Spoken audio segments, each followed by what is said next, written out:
नमस्कार मित्रों, SS knowledge is power के चैनल पर आप सभी का हार्दिक स्वागत है।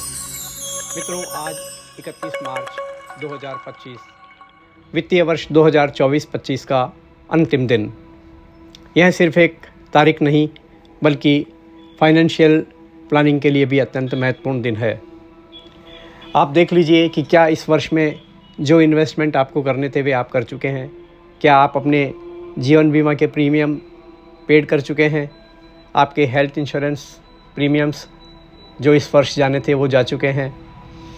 यदि कोई पब्लिक प्रोविडेंट फंड में आपका अकाउंट है तो उसमें सालाना अमाउंट जो आप जमा कराना चाहते हैं वो आपने जमा करा दिया है, या नेशनल पेंशन स्कीम में आपका इन्वेस्टमेंट हुआ है या नहीं। इसके अतिरिक्त एडवांस टैक्स यदि आपका बनता है तो एडवांस टैक्स जमा कराने के लिए भी आज अंतिम दिन है। और जैसा कि आप जानते ही हैं कि इन सब चीज़ों के लिए क्योंकि ऑनलाइन सुविधा उपलब्ध है तो किसी भी पर्व के कारण अवकाश होने से इन पर कोई फ़र्क नहीं पड़ता है।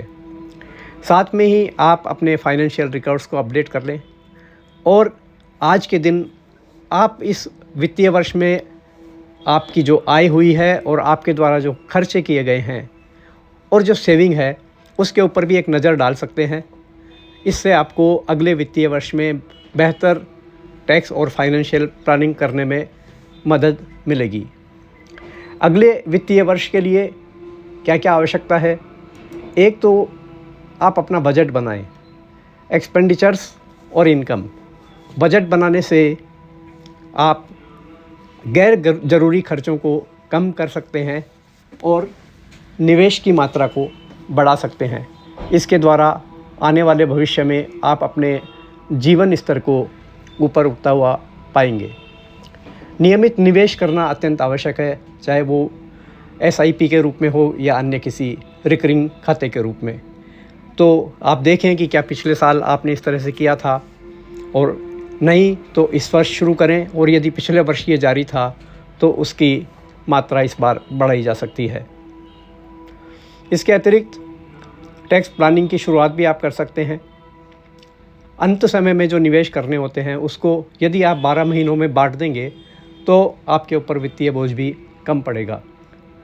साथ में एक इमरजेंसी फंड भी तैयार करें, क्योंकि किसी भी आपदा की स्थिति में जब आप यह समझें कि किसी भी कारण से इनकम का आना रुक गया है तो उस आपदा को फेस करने के लिए कम से कम आपके 6 महीने के एक्सपेंडिचर के बराबर इमरजेंसी फ़ंड आपके पास में होना चाहिए। अर्थात यह राशि आपके पास में एक अलग स्थान पर इन्वेस्ट होनी चाहिए। तो ये छोटी छोटी बातें यदि आप ध्यान रखेंगे तो इससे भविष्य में एक बड़ा फ़र्क आपको नज़र आएगा। तो आशा करते हैं कि यह आपका वित्तीय वर्ष अच्छा गया होगा और आपको शुभकामनाएं देते हैं कि कल से प्रारंभ होने वाला नया वित्तीय वर्ष 2025-26 भी आपके लिए बहुत मंगलकारी और समृद्धशाली हो।